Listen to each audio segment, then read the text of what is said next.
Panibagong araw at panibagong pagsubok na naman sa buhay ang ating haharapin. Kaya't hayaan yung i-share ko sa inyo ang mga kaganapan sa aking buhay at kahit hindi kayo interesado, wala na kayong magagawa doon. Charis! Hi guys, it's me Malena. Ang daming pangarap sa buhay pero tamad.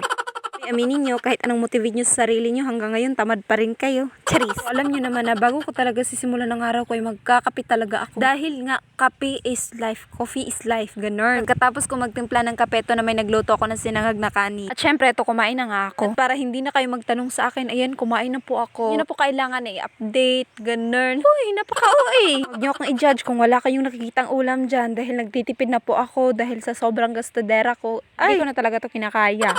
Nagligpit na rin pala ako ng mga hinigaan namin. Dahil nagabidyo pa naman ako, dapat makita nyo naman na, ay, napakabuti ko talagang tao. Uy, walang ganun.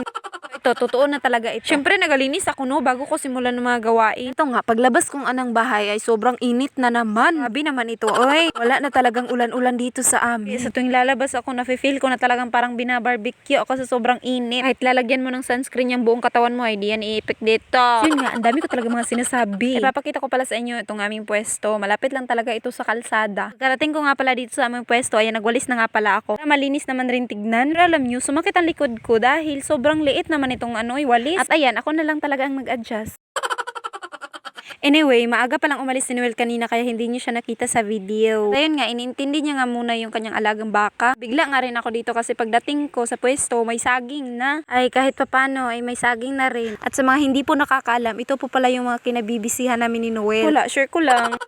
At eto na naman tayo, naglalaway na talaga ako dito sa mangga. Maya nga ay dumating na nga ito si Kuya Dilo at saka si Noel. Galing nga pala sila sa bukid ni Lolo Segundo. Tapos nga nilang matimbang yung saging na dala nila kanina. Ayan, inutusan nila akong bumili ng Coke. Siyempre, kailangan magmerienda no. At maya dumating pala itong si Indik at saka itong si Bibi. Galing nga pala sila sa eskwelahan. Ito nga sila dumaan dahil binigyan nila ako ng pagkain. Dahil half day lang nga sila ngayon kaya ayan, umuwi sila. Ito na nga lang pala yung kinuha ko, tong donut. At dahil katatapos lang kasi naming magmerienda kaya mamaya ko na lang yung kakainin. Pagkatapos nga niyan ay ito ay umalis na nga si Noel dahil may pupuntahan pa siya sa bukid. Kaya naglalakad na ako pauwi ng bahay dahil maliligo ako, sobrang init na kasi ng katawan ko. O diba, parang wala na ako energy mag voice over. Huy, laban girl. Habang ako'y naliligo dito ay nagsaing na nga rin ako ng kanin para pananghalian namin mamaya. O diba, kakameryenda lang tapos kakain na naman ulit. At nang matapos na nga akong maligo, ayan, nagpabango na nga ako. Tapos nga dyan ay nagluto na nga ako ng aming maiuulam. Dahil dumating na si Noel kaya ayan, kumain na kami.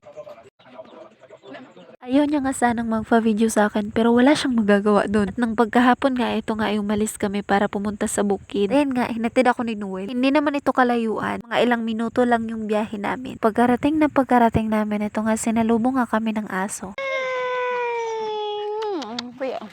Dito nga pala kami madalas tumatambay sa bukid ni Lolo Junior kapag may free time kami. Busy person yarn. Rating ko nga dito kung saan sila pumesto, ayan, nagchismisan muna kami bago kami nagkape. Siyempre, may bagong chismis naman kami nahagilap, no? Nang matapos na nga kaming magkape, ayun si Troy at saka si RJ ay kinuha pala itong langka. Ito nga si Indik at saka Bibi panay amoy. Ay, ba't parang may naiisip akong kakaiba? Uy, walang ganun. Nang mahiwa na nga ito, ay kumuha nga si Indik ng isa, tapos ako nga rin. Hindi nga pala siya masyadong hinog. Pero okay na rin ito kainin, masarap naman. Maya nga dito ay umuwi na si Noel. Bali, susunduin niya nga pala kami mamayang alas 8. Ang ganda sana ng sunset kaso hindi ko talaga na video. Gumilim na nga ito nga si Bibi nagaluto ng aming maiuulam. Hindi ko nga rin pala na videohan kanina nagaluto kami ng talong. Maluto na nga lahat ito ay sabay-sabay na kaming kumain. Ito nga po pala kami maghahaponan sa bukid. Hanggang dito na nga lang po ang aking video. Salamat nga po pala sa inyong panonood. See you in my next vlog. Bye-bye!